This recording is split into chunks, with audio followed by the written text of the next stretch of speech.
Friends, good morning. Welcome to my channel, welcome to A mini blog. দেখো, সুপ্রভাতের শুভেচ্ছা জানানোর জন্য তোমাদেরকে কি দিচ্ছি, খুব সুন্দর একটা ফুল। এটা আজ ফুটেছে, কালারটা কি ভালো না, খুব মিষ্টি কালার। যাই হোক, সবাই তোমরা ভালো থেকো, তোমাদের সকলের দিনটি খুব ভালো যাক।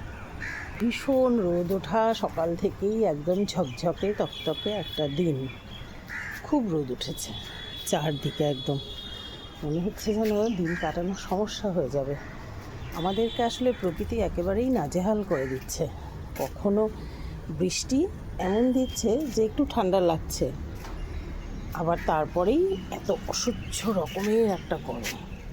এদিকে গোলাপগুলো ফুটবে, এটাও ফুটবে, কিন্তু সাইজে ভীষণই ছোট হয়ে গেছে। এই হচ্ছে গাছের অবস্থা। কেন ফুল কম ফোটে জানি না। টগর বেশ অনেকগুলো ফুটেছে, তোলা হয়েছে, জবাও ফুটেছে। আর তারপর বলো, তোমরা সবাই কে কী করছো? আমি এদিকে ব্রেকফাস্ট বানানোর জন্য রেডি হচ্ছি। লিকার চা খাওয়া হয়ে গেছে, ও লিকার চা খেয়ে নিয়েছে, খেয়ে একটু দোকানে গেছে। তেল নেই, এমন অবস্থা। আমি কিন্তু রোজ সব কিছু থাকতে থাকতে এনে রাখি, এমনকি চালের বস্তাটাও আমি চাল শেষ হওয়ার অনেক দিন আগে এনে ফেলি। আর কী করে এটা ভুল হয়েছে, কাল দেখলাম হঠাৎ করে, খেয়ালই করিনি। আজকে এখন তেল নেই, ওকে সকালবেলাই পাঠিয়ে দিয়েছি তেলটা নিয়ে আসতে। আর এদিকে আমি কি করতে নিয়েছি দেখো। একটি ছেলে আছে যে শনিবার দিন ভাত খায় না, পরোটা খায় আর নিরামিষ কোনো তরকারি খায়। তা ওর জন্য আমি বানিয়ে নিয়েছি সোয়াবিন আলুর দম, আদা জিরে বাটা দিয়ে, ঘি গরম মশলা দিয়ে। আর সঙ্গে আমি আটা ময়দাটা এখন ময়ান দিয়ে মাখছি। ময়ান মানে হচ্ছে তেল মিশিয়ে আর কি, কারণ পরোটাটা তাহলে বেশ নরম নরম আর ভালো হবে। এইগুলো শুরু করেছি আমি সকাল থেকে।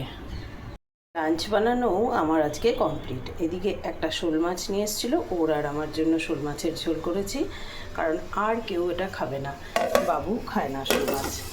আর এদিকে করেছি বাঁধাকপির তরকারি, কড়াইশুঁটি, টমেটো, আলু ফালু দিয়ে বেশ সুন্দর করে ঘি গরম মশলা দিয়ে নিরামিষ করে, কারণ ওই ছেলেটি তো নিরামিষ খাবে না।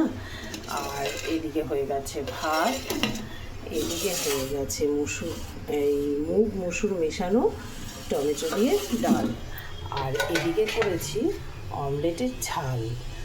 অমলেটের জন্য সয়াবিনের তরকারিও করে নিয়েছি আদা জিরে বাটা দিয়ে। রুনুও খাবে, ও খাবে, রুনু তো ভেজ খায়, সেটা তোমরা জানোই। আজকে স্পেশাল ডিশ বলতে যেটা আছে সেটা হচ্ছে এটা, কুমড়ো পাতায় চিংড়ি মাছ দিয়ে ভাপা করেছি।